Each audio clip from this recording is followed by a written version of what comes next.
जयतु संस्कृतम हरियाणा विद्यालय शिक्षा बोर्ड के संस्कृत के विद्यार्थियों के लिए कल होने वाली परीक्षा के लिए कुछ महत्वपूर्ण प्रश्न इस वीडियो में हम बात करने वाले हैं। जैसा कि हम सबको पता है कि 12वीं कक्षा की संस्कृत की परीक्षा कल होने वाली है और उसके लिए मैंने अपनी तरफ से प्रयास करके कुछ महत्वपूर्ण प्रश्नों को निकाला है जो आपकी परीक्षा में अच्छे अंक लाने में आपकी सहायता करेंगे। आइए हम इस पे बात करते हैं। प्रश्न क्रमांक 2 में हमारा आता है किसी एक विषय पर संस्कृत में वाक्य लिखना और उसके लिए परोपकारः समयस्य सदुपयोगः संस्कृत भाषाया महत्वम मम प्रियः कवि। प्रश्न नंबर 3 के लिए छंद प्रकरण और छंद में हमें करना है मालिनी छंद, शिखरिणी छंद, इंद्र वज्रा छंद, वंशस्थ छंद और वसंत तिलका छंद। इन छंदों के लक्षण और उदाहरणों को अच्छे से कंठस्थ करना है। मालिनी छंद में कितने वर्ण होते हैं, शिखरिणी में कितने वर्ण होते हैं, इस तरह से हमें इनकी वर्ण संख्या, लक्षण और उदाहरण को अच्छे से कंठस्थ कर लेना है। प्रश्न 4 में हमारे पास आता है अलंकार और अलंकार में उपमा अलंकार, श्लेष अलंकार, रूपक अलंकार, यमक अलंकार, उत्प्रेक्षा अलंकार और अनुप्रास अलंकार। अक्सर पिछली परीक्षाओं में भी देखा गया है कि इनमें से ही अलंकार का जो प्रश्न होता है वो पूछा जाता है। हमें इन अलंकारों के लक्षण और उदाहरण कंठस्थ करने और मुझे उम्मीद है कि 6 नंबर का जो प्रश्न ये हमारा है वो इनमें से ही आ जाएगा। प्रश्न क्रमांक 5 और 6 को सही ढंग से करने का तरीका। प्रश्न नंबर 5 और 6 में एक श्लोक और एक गद्य भाग की व्याख्या करनी होती और व्याख्या करने के लिए हमें क्या करना है, सबसे पहले संकेत लिखना है। संकेत में क्या होगा, श्लोक या गद्यांश का पहला शब्द, उसके बाद डैश डैश डैश लगाना है और फिर लास्ट वाला शब्द लिख देना, संकेत होगा। दूसरे नंबर पर हमारा पॉइंट होगा प्रसंग प्रकरण। इसमें हमें बताना है कि प्रस्तुत श्लोक या गद्यांश जिसकी भी हम व्याख्या कर रहे हैं वह हमारी संस्कृत की पाठ्य पुस्तक शाश्वती भाग 2 के पाठ का नाम लिखते हुए कहना है कि इस पाठ से उद्धृत है और फिर बताना है कि इस श्लोक में या गद्यांश में किस बारे में बात की जाए, वह लिखना है प्रसंग प्रकरण के अंतर्गत। फिर व्याख्या करनी, व्याख्या को अच्छे ढंग से लिखना है, शब्दों के अर्थ को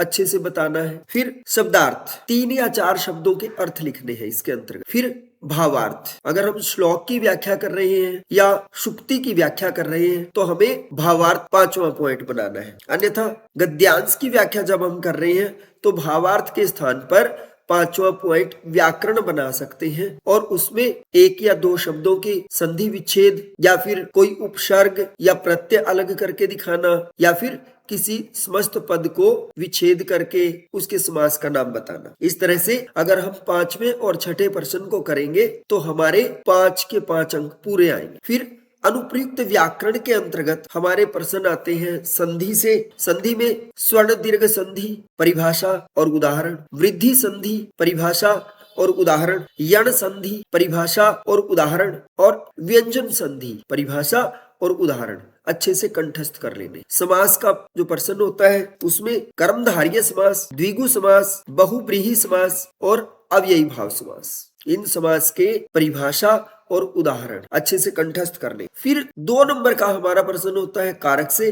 उसमें कर्म कारक, अपादान कारक, अधिकरण कारक, संधि, समास और कारक की परिभाषा और उदाहरण अच्छे से कंठस्थ करने हैं। हिंदी में ही लिखने हैं, उदाहरण संस्कृत में रहेगा, परिभाषा हिंदी में रहेगी। फिर संस्कृत साहित्य का परिचय, यहाँ हमारे पास प्रश्न नंबर 11 और 12 होते हैं और इसमें प्रश्न पूछे जाते हैं जो संस्कृत साहित्य पर और हमारी शाश्वती भाग 2 है पुस्तक में जो पाठ है उनसे रिलेटेड प्रश्न जो है वो इसके अंतर्गत पूछे जाते हैं। इसके लिए कुछ प्रश्न है हमारे पास, यहाँ 10 प्रश्न आएंगे और 10 में से 8 करने। जो इंपॉर्टेंट क्वेश्चन है देखिए, सुखनाशोपदेशः पाठः कस्मात् ग्रंथात् उद्धृतः, दीनबंधु श्रीनायरः कस्मात् पाठात् कस्मात् ग्रंथात् उद्धृतः, हर्षचरितम् ग्रंथस्य कवि का वर्तते, उत्तरे रामचरितस्य रचयिता कः, शिवराज विजयः कीदृशः ग्रंथः अस्ति, कालिदासस्य सर्वोत्कृष्टं नाटकं किम् अस्ति, महाभारते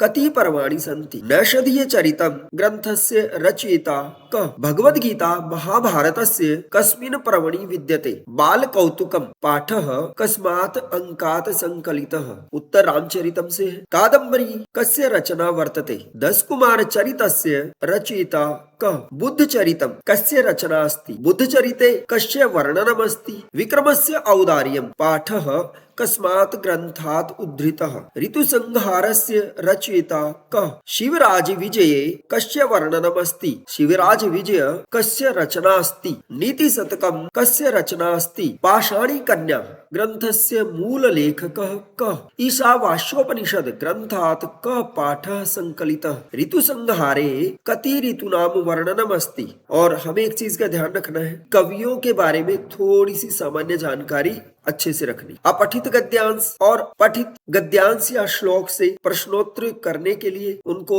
एक बार अच्छे से पढ़ लेना है और फिर प्रश्नों के उत्तर निकाल। जो प्रश्न समझ ना आए या उसका उत्तर ढूंढने में परेशानी लगे तो प्रश्न के जो शब्द हैं वो गद्यांश में मिलाइए। जिस भी लाइन में वो मिल रहे हैं पूरी लाइन उठा के लिख दीजिए, आपका उत्तर अपने आप उसमें आ जाएगा। और सभी को मेरी तरफ से परीक्षा के लिए बहुत बहुत शुभकामनाएं, मंगल कामनाएं। आपकी परीक्षा बहुत अच्छी हो और आपके बहुत अच्छे अंक आए। आप अच्छे अंकों के साथ उत्तीर्ण हो और खूब मेहनत करें और अच्छी सफलता प्राप्त करें। धन्यवाद।